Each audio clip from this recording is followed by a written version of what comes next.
اس پر ایک بادشاہ نے حملہ کیا ہے اور سب کو تحقیق کر دیا ہے اور ساری لاشوں کو گدھ نوچ رہے ہیں اور گھروں سے آگ نکل رہی ہے، اور عزیر علیہ السلام کے دل میں آتا ہے انا یحیی ہذہ اللہ بعد موتہا، یہ شہر اجڑ گیا، مٹ گیا، یہ دوبارہ کیسے زندہ ہوں گے جنہیں اب گدھ بھی کھا گئے، کتے نوچ گئے، درندے نوچ گئے، یہ دوبارہ کیسے زندہ ہوں گے؟ یہ خیال آیا، اور یہ سفر پر ہیں، تھوڑی دور گئے تو ان کو بھوک بھی لگی، تھکن بھی محسوس ہوئی، تو یہ گدھے سے اترے اور گدھے کو ایک درخت کے ساتھ باندھا، اور سامنے ایک ٹوٹی ہوئی دیوار تھی چھوٹی سی، اس دیوار کے ساتھ یوں ٹیک لگا کے بیٹھ گئے۔ ان کے پاس انگور بھی تھے اور روٹی بھی تھی، انہوں نے روٹی کو توڑ کر ایک پیالے میں ڈالا، انگوروں کو کپڑے میں ڈال کر نچوڑنا شروع کیا، انگوروں کا رس نکلا اور روٹی کے اوپر گرتا گیا، ساری روٹی انگور کے رس سے تر ہو گئی۔ تو تھوڑی دیر کے لیے یوں سر دیوار پہ رکھا کہ یہ ذرا انگوروں کا رس روٹی میں اتر کر روٹی کو نرم کر دے تو پھر میں کھا لیتا ہوں اور پانی پی کے اپنی منزل کو چل دوں گا۔ تو یوں سر رکھا اور سامنے ایک چھوٹی سی بنی تھی، اس پہ یوں پاؤں رکھ دیے، یہاں پاؤں رکھے اور یہاں سر، اور اماتہ اللہ مئۃ عام، اللہ تعالیٰ نے اسی حالت میں روح کو نکالا اور 100 سال یہیں پڑا رہنے دیا۔ ثم بعثا، 100 سال کے بعد اللہ نے زندہ کر دیا۔ تو عزیر سے پوچھا، عزیر کم لبثت، کتنا عرصہ رہے ہو؟ تو ایک دم کہا یومن، ایک دن۔ پھر سورج کو دیکھا، سورج کو، تو ان کو خیال آیا کہ سورج ابھی چڑھ رہا تھا، میں نکلا تھا، ابھی تو یہ آدھا ہی پہنچا ہے، ابھی تو آدھا ہی پہنچا ہے، آسمان کے نصف میں ہے، تو نہیں یا اللہ بعض یوم، یا اللہ آدھا دن، آدھا دن۔ تو میرے رب نے کہا عزیر میں بتاؤں؟ کہا جی کیا؟ کہ بل لبثت مئۃ عام، تو 100 سال یہاں پڑا رہا ہے۔ کہ اللہ 100 سال کہاں؟ کہ فانظر الی طعامک وشرابک لم یتسنہ، دیکھ تو نے جو انگور کا رس ڈالا تھا روٹی میں، تو انگور کا رس تو بہت جلدی جھاگ چھوڑ جاتا ہے اور کھٹا ہو جاتا ہے، بدبودار ہو جاتا ہے، تو دیکھ تیری روٹی میں انگور کا رس رچ کے نرم تر و تازہ، اور جو پانی تیرے پاس تھا چھاگل میں، وہ مشکیزے میں پانی کا بھی نہ ذائقہ بدلا ہے نہ رنگ بدلا ہے، جو چیزیں جلدی جانے والی ہیں دیکھو کیسے ٹھیک ٹھاک ہیں۔ پھر کہنے لگے تیرا کھوتا کتھے؟ کھوتے اور ہی غائب، دیکھا تو نشانی کوئی نہ۔ وانظر الی حمارک، کدھر ہے گدھا تیرا؟ وَلَنَجْعَلَكَ آیَةً لِلنَّاسِ، کہا یا اللہ پتہ نہیں کدھر گیا، کہ وہ میں نے مار دیا ہے، اب میں اسے تیرے سامنے زندہ کروں گا۔ انظر الی العظام کیف ننشزها ثم نکسوها لحما، اب تیری آنکھوں کے سامنے میں گدھے کو ہڈیاں زندہ کروں گا، اس پہ گوشت چڑھاؤں گا، پھر اسے زندگی عطا کروں گا، پھر تیری سواری کے لیے تجھے پیش کروں گا، پھر تجھے پتہ چلے گا کہ میں کتنی قدرت والا رب ہوں۔ ایک دم جہاں جہاں وہ ہڈیاں بکھری تھیں وہاں سے اللہ تعالیٰ نے ان کو حکم دیا، وہ جمع ہوئیں، ڈھانچہ کھڑا ہوا، اور عزیر کے سامنے گوشت چڑھنا شروع ہوا، پھر کھال، پھر بال، ہر شے سلامت لگا کے ایک چھلانگ لگائی کھوتے نے اور اپنی آواز نکالی کہ عزیر یہ ہے تیرا رب، وہ جو چاہتا ہے کر دیتا ہے۔ فلما تبین له قال اعلم ان اللہ علی کل شیء قدیر، یہ اللہ یہ کس سے سنا کر اللہ یہ ذہن بناتا ہے کہ آرے والے کے میرے بندے بندیو تیرا رب سب کچھ کر سکتا ہے، سب کچھ، مالک اللہ، قابض اللہ، جو چاہے کرنے والا بھی اللہ۔ دیکھو بھائیو، اگر اللہ چاہتا تو ایک سوٹا اس فرشتے کے ہاتھ میں ہوتا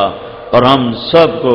نماز پہ بھی کھڑا کرتا، جھوٹ سے بھی بچا تھا اور شراب سے بھی بچا تھا اور ظلم سے بھی بچا تھا، اور ساتھ ہی اللہ تعالیٰ کھلا پولا کر سانو سدھیاں کر دیندا، لیکن اس نے ایک جنت بنائی، ایک جہنم بنائی، بازار دونوں سجائے، کا فمن شاء یؤمن ومن شاء فلیکفر، میرا بندہ یہ میرا راستہ ہے، ادھر آ، میں استقبال کروں گا، یہ شیطان کا راستہ ہے، ادھر جا تو آگے جہنم کی آگ ہے، جہاں نہ تم مرے گا نہ جیے گا۔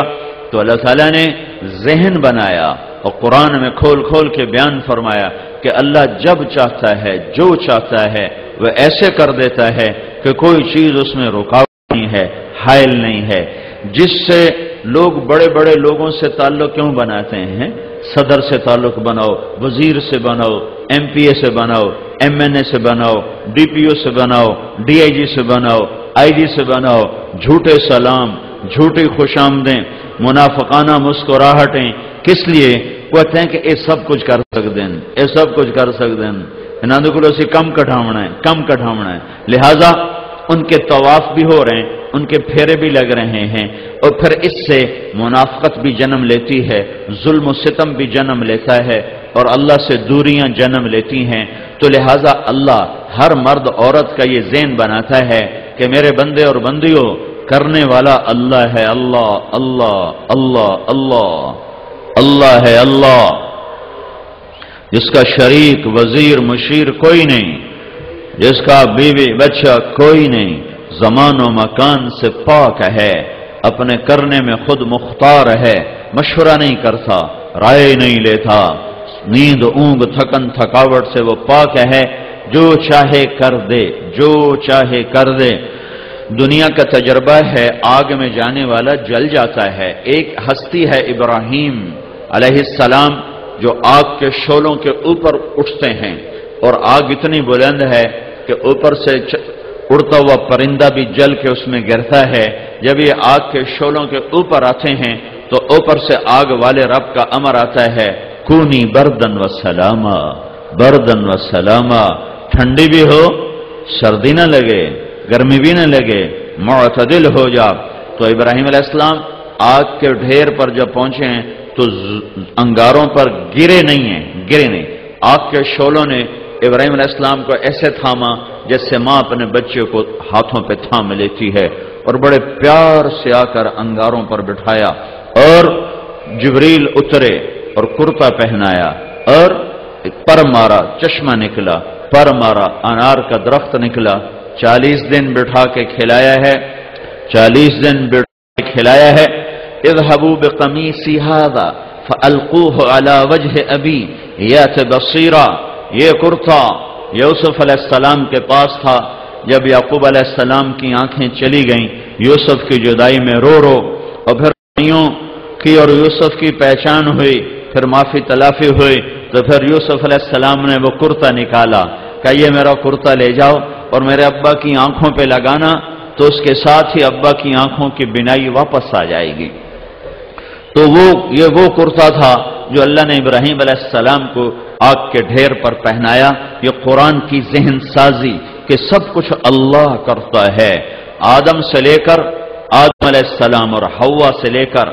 عیسیٰ بن مریم تک مرد عورت نکاح کرتے ہیں، بچہ پیدا ہوتا ہے، شادی کرتے ہیں، بچی پیدا ہوتی ہے۔ یہی سلسلہ ساری دنیا دیکھتی چلی آ رہی ہے، لیکن ایک دم میرے اللہ کی قدرت کا ایک شاہکار وجود میں آتا ہے۔ اللہ کی پاک بندی مریم اپنے مکان کمرے میں ہے، اور ایک دم ایک فرشتہ اس کے سامنے آتا ہے، وَاذْكُرْ فِي الْكِتَابِ مریم،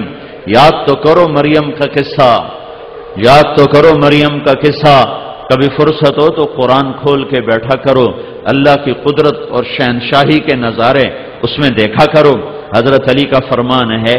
حضرت علی کا فرمان ہے، جب میرا جی چاہتا ہے میں اپنے رب سے بات کروں، میری بات دھیان سے سننا، حضرت علی کا فرمان ہے جب میرا جی چاہتا ہے میں اپنے رب سے بات کروں تو میں نماز پڑھتا ہوں،